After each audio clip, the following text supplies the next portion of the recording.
Welcome to Pastor Andrew's Inspirations.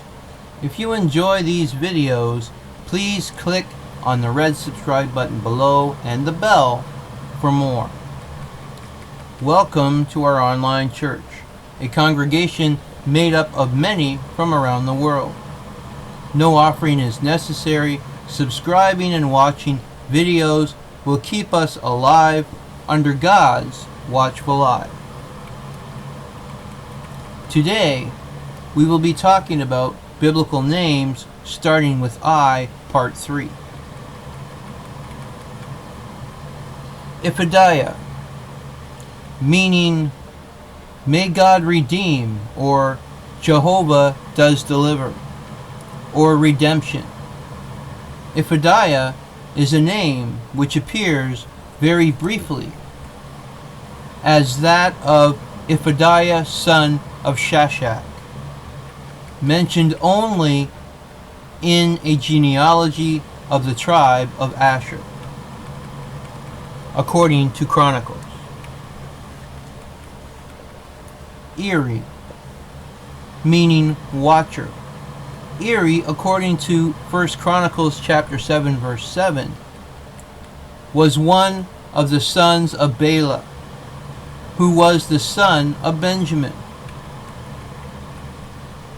Eponymous, founder of the tribe of Benjamin. In verse 12, he is referred to simply as Ira, meaning watcher, or watchful, or city watch. Ira, the Jairite, was David's chief minister after Sheba's rebellion.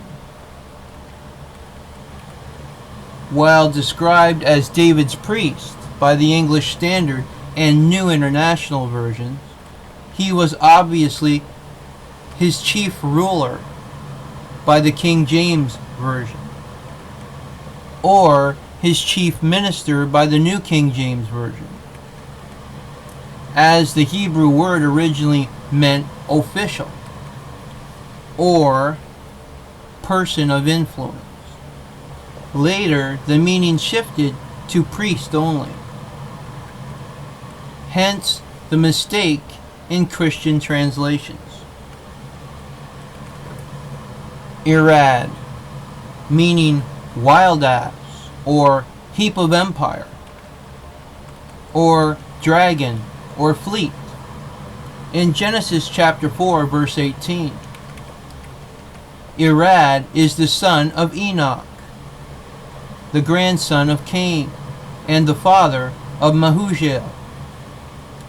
According to the book of Moses, Irad discovers and publicizes his great-grandson Lamech's covenant with the devil. As a result, Lamech kills Irad and subsequently was expelled. Iram or Iram, meaning watchful. Iram is a name which appears in Genesis chapter 36, verse 43. In the Masoretic text, as it now stands, Iram is identified as a tribal leader of Edom.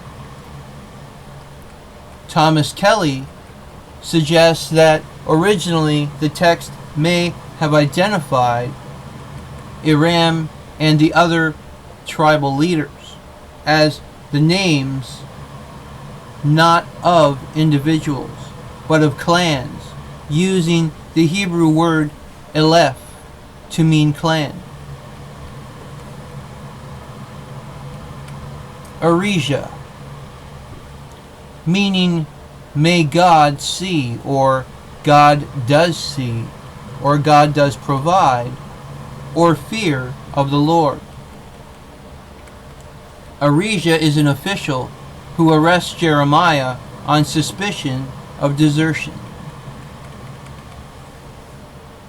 Eru, meaning watch. Eru is a name mentioned only once in the Hebrew Bible, in 1 Chronicles chapter 4, verse 15. Eru is listed as one of the sons of Caleb. The other two were Elah and Nam.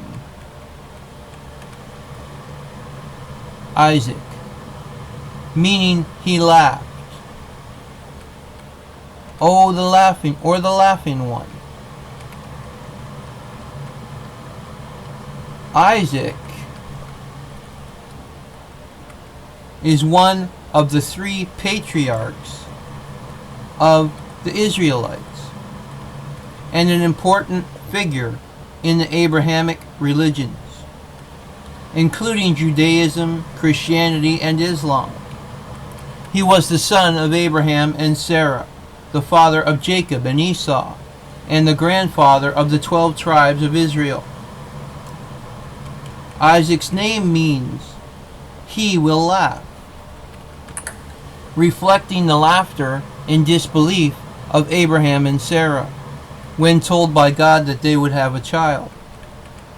He is the only patriarch whose name was not changed, and the only one who did not move out of Canaan.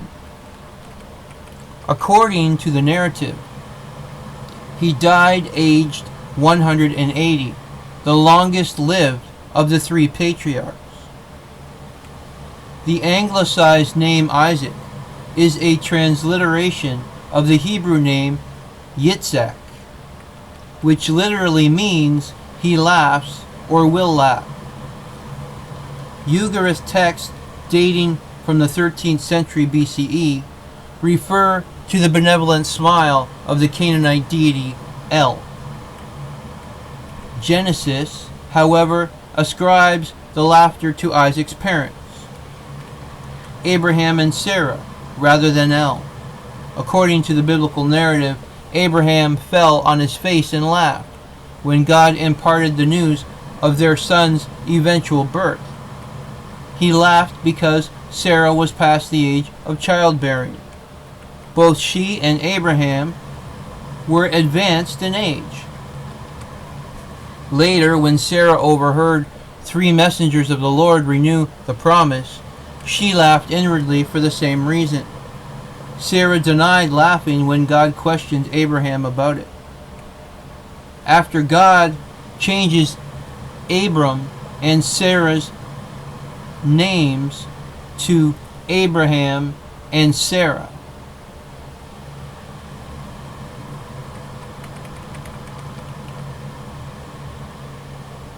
he tells Abraham that he will bear a second son by Sarah, named Isaac, with whom a new covenant would be established.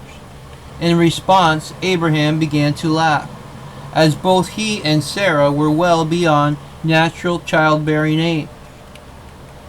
Sometime later, 3 men who Abraham identifies as messengers of God visit him and Sarah, and Abraham treats them to food and necessities. They repeat the prophecy that Sarah would bear a child, promising Isaac's birth within a year's time, at which point Sarah laughs in disbelief.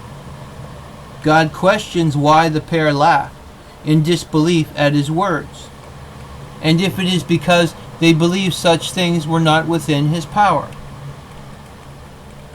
Now afraid, they futilely deny ever having laughed at God's word.